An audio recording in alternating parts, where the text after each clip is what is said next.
नमस्कार, आप सभी का स्वागत है जन सम्मान न्यूज में।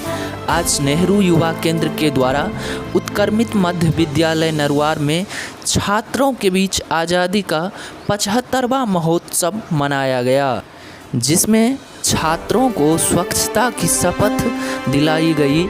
इस कार्यक्रम की अगुवाई रणधीर कुमार पाठक के द्वारा किया गया, जो कि नेहरू युवा केंद्र मधुबनी के सदस्य हैं।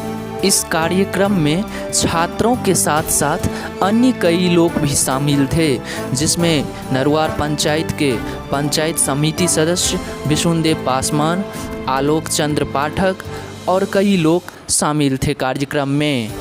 इस कार्यक्रम का नाम स्वच्छता पखवाड़ा रखा गया था।